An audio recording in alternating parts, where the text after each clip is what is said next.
Hi, my name is Kevin Schoenenbeck. I'm a martial art instructor here at the Oneida Family Fitness Center. We're located right outside of Green Bay, Wisconsin. What we'd like to do today is show you a couple of concepts and principles on self-defense, and self-defense primarily geared towards somebody who may have a disability. With me today is Mr. Don Hanson. Now, we talk about the ABCs of self-defense. The first letter A stands for awareness. There's internal awareness and external awareness. And internal awareness is what is my body doing when it's responding to some kind of a stimulus from outside. Sometimes my heart may race, I may get a tightening of the throat, maybe my stomach feels a little tight. I have to be able to recognize this. External awareness is really common sense self-defense. Where did I put my car keys? Where did I park my car? If I'm in a big shopping area. When I left home, were the windows open and now they're shut as I go home? When I'm walking, do I want to walk in an area that's not well lit? Really common sense things that we want to be aware of. So that's the first one, A, internal and external awareness. B stands for boundary. So we talk about boundary setting. We're talking about setting a physical and verbal boundary. We don't want anybody to get any closer than 2 arms length away. We want to keep people 2 arms length away at all times. We don't want them to come any closer than that.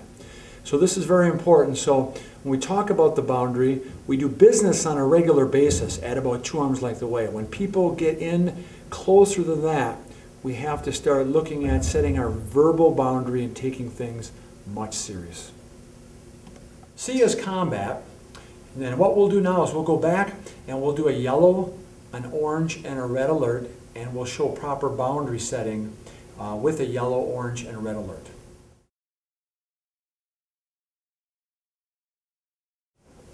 How you doing? I'm good. Hey, do you have the time? No, I don't have the time. Well, I had some nice shirt. Where'd you get that? Yeah, what do you want? What do you want? I just wondering where you got the shirt. You need to leave. I'll just, you know. You need to leave now. All right. Now you see when I approached Don with the yellow alert, he kept it very simple. What do you want? You need to leave. That's the mantra we're going to use. We don't want to use any terms, hey man, dude, because sometimes those are triggers and may escalate the situation. So we want to keep it very simple.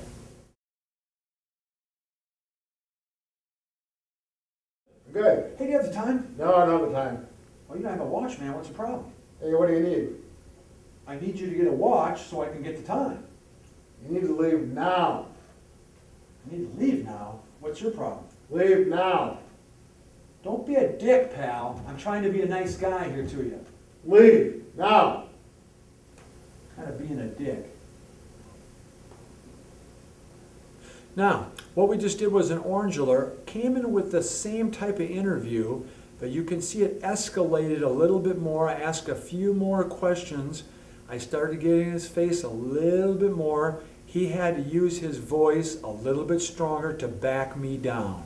So that's what's in with the orange alert, a little bit more intensity in the person's voice on both ends.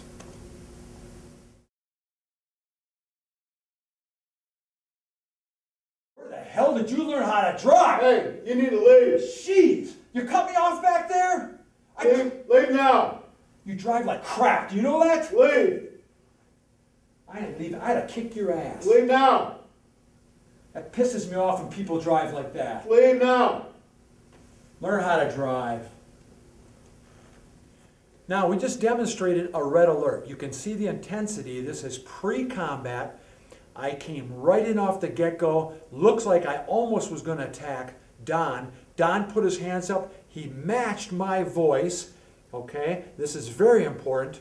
And he really set a strong verbal and physical boundary. Very important in the red alert.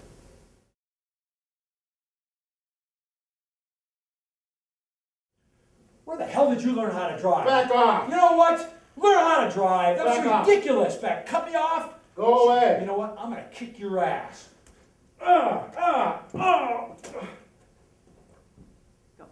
Now, in that combat application, I came at Don. You can see his hands were up. We started in the red alert. He was trying to set a really strong verbal boundary. The assailant did not back away. He came in within 1 arm's length away, came in for an attack. Don did the block. He did the eye strike once, maybe twice. My head went back, opened up the groin, hits to the groin, another vital spot, which at that time the attacker backed off. So this is one situation that you could do in a combat application. So let's do a quick recap. We talked about the ABCs of self-defense. A being awareness, there's internal awareness and external awareness. The B was boundary setting, setting a strong verbal and physical boundary. And the C was combat. Then we talked about the yellow, orange, and red alert. The yellow alert is the interview process. Somebody's interviewing you, seeing whether or not you're going to become a victim. And the orange heated up a little bit more, and the red was pre-combat. We didn't talk much about passive, aggressive, and assertive behavior. So passive behavior is where somebody is looking down and they look weak and they feel weak, and you're more apt to become a victim when you show passive behavior. Now on the other hand, if you show aggressive behavior, that's like throwing gas on the fire. If you start screaming back at the guy, swearing back at him, probably a fight's going to happen. So what we want to do is be assertive. And by putting our hands up and telling the person, what do you want? You need to leave. You need to leave now, is being assertive.